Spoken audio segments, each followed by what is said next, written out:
Jennifer Ruelens, landlord, educator, and advocate and broker of One Focus Property Management. Today's video is all about pets.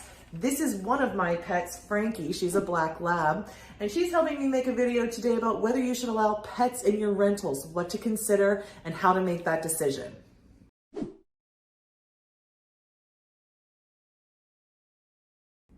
So here's the situation. Nobody wants to allow animals in their rental properties, and I get it. We've heard the horror stories, and we might have even seen the condition that some tenants have left the property in.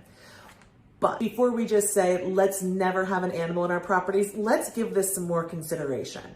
So the first thing to realize is that 60% of US households have pets. So if we're gonna say no pets in our rental properties, that does mean that we're cutting 60% of the market out of our potential customer pool. And that's not really a smart business decision. So if we can work to alleviate this risk that we perceive, that's going to be better.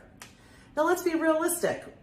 I have animals and I think I take care of my property, and you've probably been in friends or family members' homes that have animals there, and you've seen that the property is maintained, not damaged, and kept really nice and clean.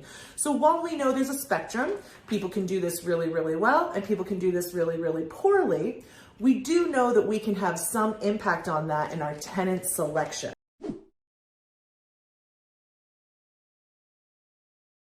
The most important thing you can do if you're going to allow pets in your rental properties is to make sure you have a great tenant qualifying procedure. So what I mean by that is, what I find is that qualified tenants make qualified pet owners. Qualified tenants are the sort of people who have good credit, treat their rental properties well, and have verifiable sufficient income. Those would be the same kinds of traits you might imagine of somebody who's willing to take care of their animal really well, make sure it gets the medical care it needs, train it, take care of it, train it and take care of it, and make sure, of course, if the animal did happen to do something, that they're willing and able to fix it and make it right to you. So if you've made the decision to allow pets in your rental properties, you've got a couple of decisions to make. So the first one, and a way you can protect yourself, is by limiting the number, types, weights, or breeds of animals that are permitted in your properties.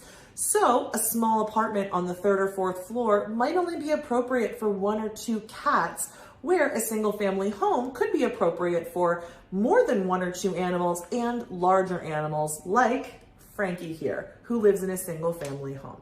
Another way you can protect yourself is to not only qualify your tenant, but qualify the animal. So we talked about making sure it fits within the specifications for what's appropriate for the property, but how about, how is it cared for? Is it current on its shots? Is it licensed?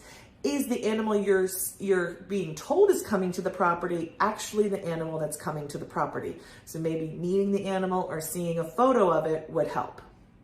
The final way you can protect yourself is by instituting some fees for the privilege of having a pet in the property. So some landlords charge an additional deposit, they'll charge an initial non-refundable fee upon move-in, or a monthly fee for pets. Some people do all three or some combination of all of them. At One Focus Property Management, we do allow pets in the properties that our owners agree to allow pets in.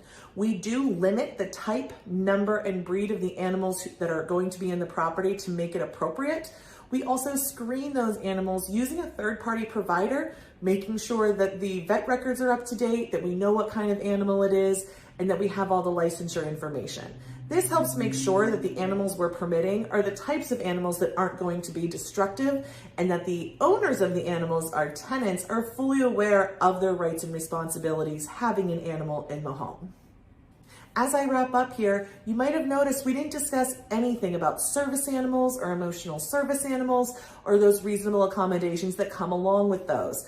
I will be talking about this another time. That's a really big subject and topic, but at this point, none of this advice really relates to that, as this is about pets, which aren't your service animals or emotional service animals.